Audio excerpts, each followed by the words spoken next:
Hello guys, welcome back to excellent Baishakhi Das. তোমরা সবাই কেমন আছো? আশা করি তোমরা সবাই খুব ভালো আছো। আমরা সবাই খুব ভালো আছি। এই দেখো বন্ধুরা, মেয়ে যে স্কুলে বোতল নিয়ে যায় জল ভরে, এই বোতলটা না আগে থেকে এই দেখো পাউডার দিয়ে দিয়েছি বোতল ধোয়ার।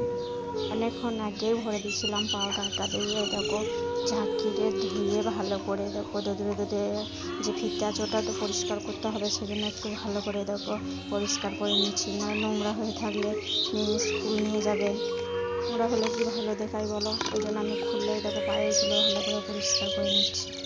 তাই আমি একটু বোতলটা নিয়ে বসে বললাম, দেখলাম যে বন্ধুদের সাথে কথাও বলা হবে আর আমার বোতলটাও পরিষ্কার করা হবে।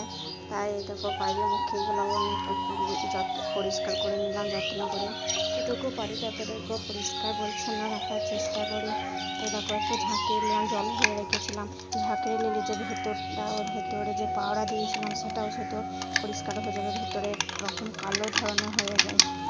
ও রোজ রোজ জল নিয়ে যায় মেয়ে স্কুলে, জন্য ভাবলাম যে বিকেলবেলায় একটু পরিষ্কার করে দিই, তাই পরিষ্কার করে দিলাম।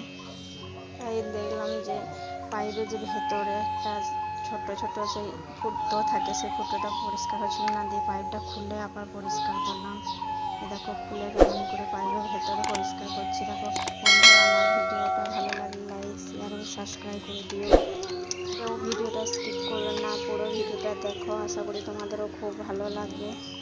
যখন সময় পাই তখন টুকটাক এইসব কাজগুলো আমি করে রাখার চেষ্টা করি, যে সকালে অনেক তো দেরি হয়ে যাবে, এমনিতে সকাল সকাল মেয়ে স্কুল অনেক সকালে উঠি, তখন ততটা সময় থাকে না। এখন যে একটু সময় আছে হাতে, যেটুকু সময় পাই সেইটুকুই গুছিয়ে গাছিয়ে রাখার চেষ্টা করছিলাম।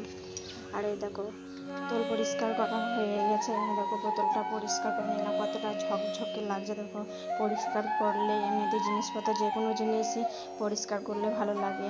আর আমিও দেখছিলাম এমনিতে বেশি দিন জল থাকলে জলটা দেখো কীরকম গন্ধ ওঠে। তাই আমি দেখো ফিতেগুলো সব ভালো করে পরিষ্কার করে নিলাম মেয়ের বোতলটা। মেয়ে তো এখন খুবই ছোট, ও তো নিজের কাজগুলো করতে পারবে না, আমাকেই করে নিতে হবে, সেজন্য করে দিয়েছি। আর এই দেখো আমার শাশুড়ি মা কী করছে বলা দেখি, বাদাম বাদাম করে বাড়ি মারছে। কুত্তি কলাই বার করছে, কুত্তি কলাই বার করা হয়েছে। আবার আমি এদিকে ফিরে সব ঝাঁপ দিয়ে নিয়েছি, দিয়ে দেখো কম্বল নিয়ে চলে এলাম। মেয়ে টিউশন আছে, বিকালে টিউশনি পড়বে, সেজন্য আমি ভাবলাম যে এই দেখো টিউশনি পড়াবে, স্যার আসার আগে এই দেখো আমি সব রেডি করে রাখছি।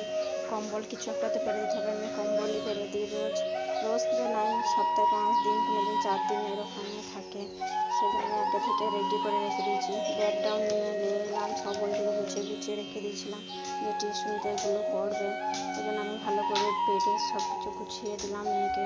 আবার টিউশনের স্যার যখন আসবে তখন মেয়ে চলে আসবে পড়তে, তো একা এখনও পারে না, সেই জন্য আমি দেখো সব কিছু একটু রেডি করে রেখে দিলাম। মেয়ে যখন আসবে তখন তাড়াতাড়ি চলে আসে, সেই জন্য আমি একটু গুছিয়ে রেখে দিলাম। বাই বন্ধুরা, আবার দেখা হবে নেক্সট ভিডিওতে তোমাদের সাথে।